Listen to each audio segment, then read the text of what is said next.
my experience at the dentist. So let me tell you a little story. So there's a lot you can learn. There's a lot to learn about marketing here. So the first thing is, when you go to the dentist, they make you lie down on that chair, right, where you're lying back and they are lording over you, and that's called a power dynamic. So there's that. You're just in this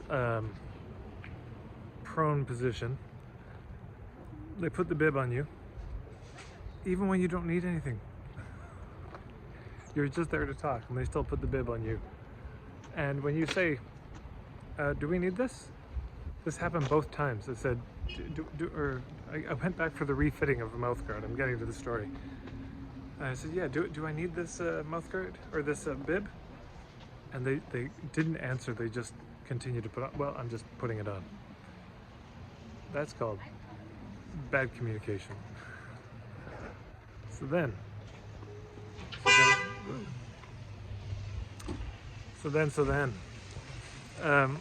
you're lying there, and it's wild how they just talk over you. There's no, and here's the thing I noticed. One of the first things I want to point out, how incredibly defensive I felt when I went in for the first consultation to a new dentist. Why am I so defensive? What's going on? I have this fear they're going to try to sell me something, force me to do something. They're going to tell me, oh, it's like, we should do an exam in your mouth. So why? Now, this seems insane. Well, Ted, he's a dentist. He wants to see if you have any cavities. And there's this inner part of me that just felt so resistant to it, because why? I didn't trust him. I don't know this guy. Comes referred by a friend, but not extremely heavily endorsed. And so I just feel defensive already. I feel suspicious of his motives, that he's trying to he wants to do an exam, find the cavities, do fillings. Why? Because he gets paid. And so isn't it funny? If he'd sat down and said, look, I know you're just coming in because that's all I came in for, was a mouth guard. That was it. I was there for a mouth guard. I wasn't for my teeth cleaning. I wasn't there for a tooth exam. I was there to have my mouth guard. I lost it. I needed to get a new one. So then they do the fitting. Great. And they says, so could you open up? I say, why? Oh, we just need to have a look for some issues that might affect the fit. And as he's saying it, I feel like he's lying to me. I don't know, but that was the feeling I had. Now that could be true or not, but the thing to pay attention to is our own reactions in these moments, because it can tell you a lot about how your customer might be feeling about you. I'm immediately suspicious, because I can't figure out, and I still can't, how, now that he's taken the impression and sent it to the lab, why looking at my mouth? But then he says, yeah, I think this spot might turn into a cavity. Now he could be right, he could be wrong, I don't know. But that's like, oh, that's why you wanted to look. Because you wanted to do an exam that I didn't ask for and I didn't really consent to. So now my trust is lower, yeah? So let's rewind that whole situation. If he'd come in and said, hey, so you're in BC right now, and I know you're not staying and you maybe have a dentist at home. So look, no pressure on any of this. I know you're just here for a mouth guard. Would you be interested in having a little, we're here, we could do a little exam and see, no pressure at all. I know people have different feelings about the dentist. It's up to you. I might have actually said, yeah, you know what, since I'm here. But the fact that he assumed it, and what it felt like was false pretenses he got in my mouth to look, that didn't feel right.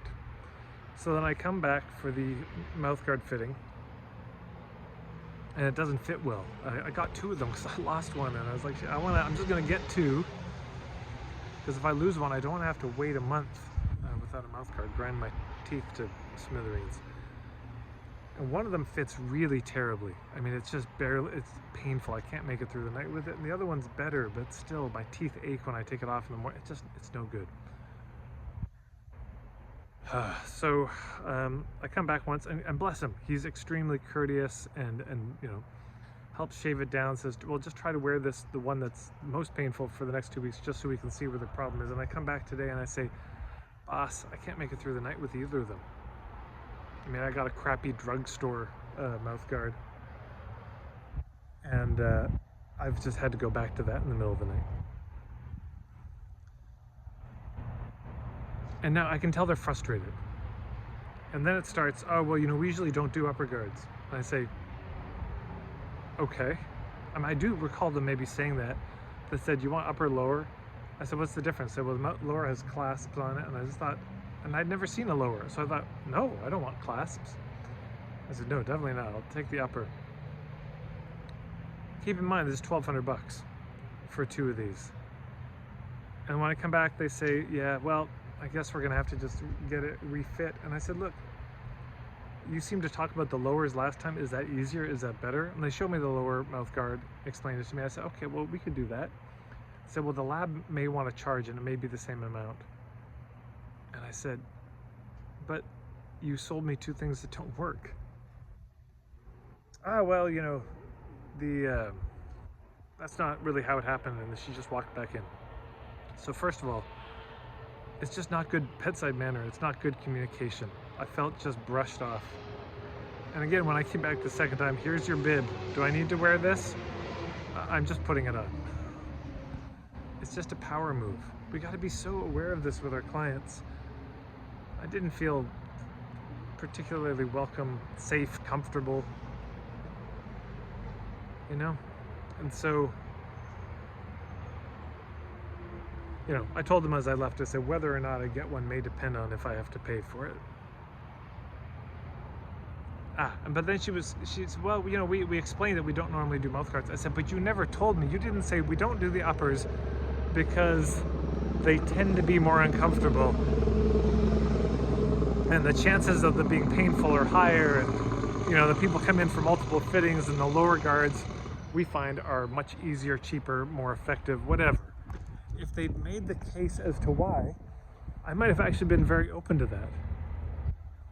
But they didn't, and I felt suspicious. And when they talked about the upper and lower mouth guards, I think if my defenses had been lower, I'm not putting all the responsibility on them, by the way, but if my defenses had been lower, I might have said, oh, lower mouth guard, clasp, I don't know, I've never seen it, could you show me?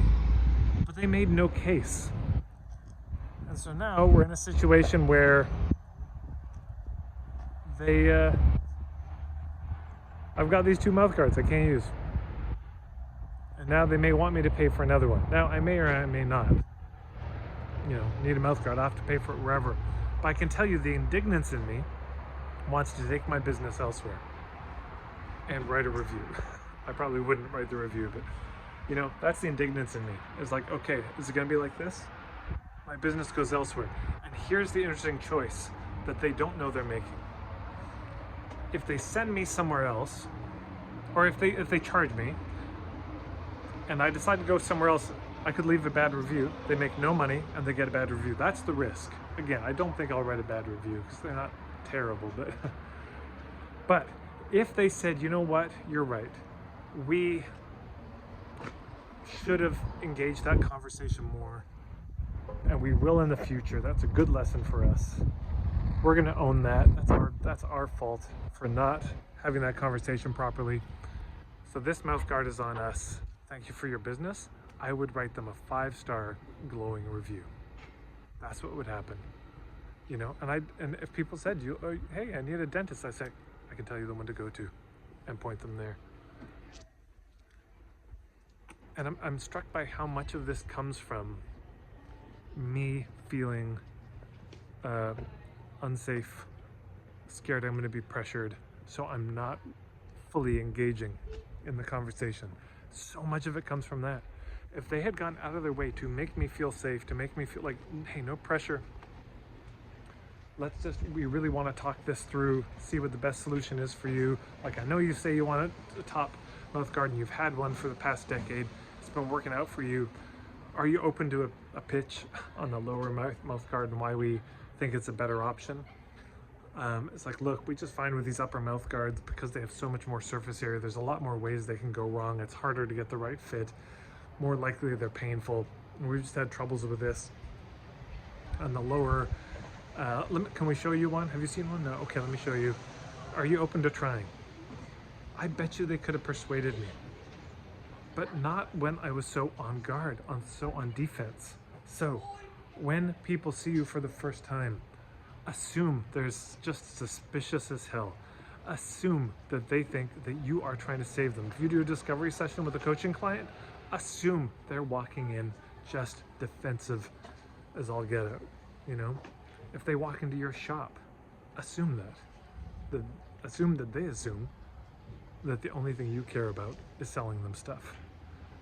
If you walk in with that assumption, you are going to relate to them better. Yeah, you're going to relate to, it's a more accurate read than you'd like to think on the situation. Because if they don't feel safe and they're not willing to engage in a real conversation, then the likelihood of you being able to get a correct diagnosis from them is lower, because they're not going to be willing to tell you the truth. Because why won't they tell you the truth? Because they're scared you're going to take that truth that they share and use it against them.